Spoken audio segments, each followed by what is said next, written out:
Upside down TV rocks!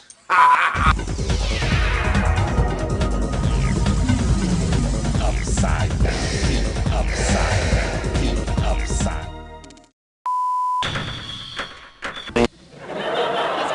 He's got bloodshot eyes, mood swings, regular appetite, odd sleeping patterns. Oh, Red, our Johnny is high. Kitty, that's nonsense. He's not on drugs, he's just weird.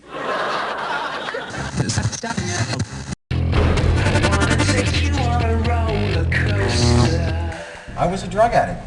Just doesn't work. I spent the next 14 days in jail. He'd go into the kitchen and empty all my Cheerios all over the sink looking for rocks. Just doesn't work. Do you know what the definition of insanity is? I had not one dime. Everybody's gone. Everybody's gone. Everybody's gone. We didn't call it crack, we didn't call it cocaine, we called it boo. Because after the first hit, you're scared like a ghost. Boo! I swore to myself that I'd never come back to this town. Got a hot hand. Place your bets, ladies and gentlemen. Coming up on the place where I first rented a shop for a sign company. And it was right down the street here. We're going to go buy it. We have a shooter and a good one coming out for a new point. This was a nightmare. I left L.A. There were some people, some drug people that I overheard a conversation and they were going to kill me. It could have been paranoid delusions, but I don't think so. Took all the money I had, jumped in my car, barely escaped out of the driveway, and had nowhere to go. My business had closed down, my girlfriend broke up with me, I got rid of all my pets. You gotta move out now. Obligations, and took what money I had and came to Las Vegas. This is about in it was about 95. Caution. System overload. And it was really kind of an adventure at the beginning, but then it turned into a horrible nightmare. When you're jonesing, that is the goal. We started doing sign work, but as always, it ended up crack. Whatever jobs I sold, I went out. First thing I do is cash the check and go buy some more dope. You know what the definition of insanity is? Doing the same thing over and over and over again. Doing the same thing over and over and over again. I remember the night that they blew the dunes up. I lived right here on the corner at the Polo Club Apartments. We're turning left here. It's Decatur and Flamingo. And I was doing okay then. I was no longer sleeping under a tree. And I got an apartment. I was doing signs. And I took a large hit. I mean, a huge hit. And just sat back. And just at that moment, the explosion went off. And I jumped out of my fucking skin. You didn't know they were gonna blow it up? No, right in here. Right in here. That's my place. Yep. They blew that motherfucker up, and I thought they were coming to get me. I was looking through the peephole, through the mini blinds. I was insane. I met a guy, and he let me sleep in his garage for a couple of weeks. He not only had cockroaches, there were rats in there.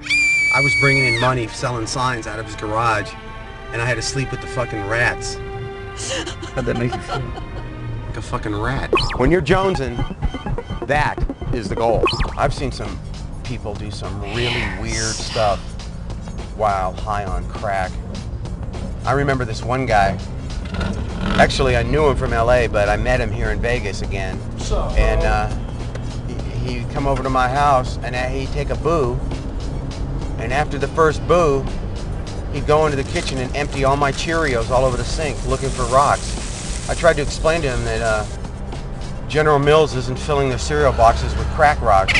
At one time, this was a really nice park. Grass everywhere. And I can see that they've saved the tree that I used to sleep under. I used to grab a piece of cardboard and curl up here for the night. I did it because it was centrally located. When you're in search of, and you got no money, and you got no chance of getting any money, you have to figure out a way to generate the cash to get what you need for the night. I met a guy here in Las Vegas that showed me how to do that. And we used to come into this market, go into the liquor department, and drop liquor down our pants. And that would generate our money. Then we'd have the dope we needed for the night. One time I did it. I went straight into the Albertsons, went straight to the checkout stand, grabbed a brown paper sack, walked to the liquor department, took $250 worth of liquor, and walked out of the store. I spent the next 14 days in jail. Once we stole liquor from the supermarket, we brought it down here to these restaurants and sold it for half price. Clarence. That's still the goal. And then there's those people that, the peepholes. Remember the peephole people? Oh yeah, people. They take one hit and their eye is glued to your front door looking out the peephole. And they'd be sitting for hours, and I'd sit back and I used to take masking tape and cover up the other side of the peephole so when they looked out they couldn't see anything. So dude, what are you looking at? Just, they're out there, they're out there. When I was a drug addict, I could go to any city in the country and within 20 minutes be right where they sell the dope. You just have to follow where the hookers are. Hey, babe, want a date? Once you find the hookers, you've got the dope. This girl used to come over to my apartment and we'd take some hits, and as soon as she got high, first or second hit, she'd go straight, almost lunge toward the window and break the mini blinds apart, trying to peer out of them. They're coming, they're coming. They're gonna get us. Shh. There. It was insane. We've made it. This is the Stratosphere Tower. If you're a crack smoker in Las Vegas, this is where you want to be. Because right behind it is the Naked City. It's where I used to buy my crack.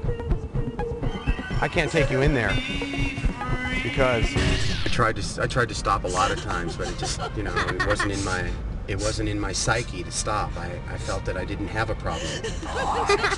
You know, you figure, oh, I'm only spending $100 a day, or I'm only spending $10 a day. It doesn't matter as long as you're putting something in a pipe and smoking it. You got a problem. We'd be midway through a smoking session, and I'd break out the vacuum and start vacuuming the carpet, and everyone would jump to the floor and be screaming that I vacuumed up their rocks. And one time, this guy totally dismantled my vacuum cleaner and searched through the vacuum bag looking for his alleged crack rocks. I can't blame anybody that was with me that discarded me because I was a fucking drug addict. Fire! All I cared about was getting the dope. One of my crack cronies, he used to come over to my office all the time. We called him the Shuffler. He'd take his first hit, he'd shuffle through my office, shuffle through my papers, shuffle through my drawers. Finally, I put up an anti-shuffle device. I welded a metal arm to my desk, so every time he walked up to it, and he'd hit it, he'd turn around. He was like a human bumper car. While I was a drug addict, I had lost all my apartments. I had no place to live. I was sleeping in people's closets. I had one closet. It was a master closet that was very big. Had a lot of clothes in it, but I made a little bed, and I was sleeping in the closet of some guy's house. But I continued to go back to get that dope. Mixing girls with crack just doesn't work. You spend all night trying to get sex. They smoke up all your dope. At the end of the evening, you're sitting there, your dick won't get hard, and they're gone. That's what happens. In retrospect, I guess it was all meant to be. I've been clean for a year now. I haven't smoked crack in a year. And I had to get this out of my system. This is the first time I've come back to Las Vegas since I was an addict. It was a bit harrowing, but I think I'll live. If everybody could see themselves high on crack, I think the whole world would stop. The whole world would stop. The whole world would stop. The whole world would stop. I wanna take you on a roller coaster.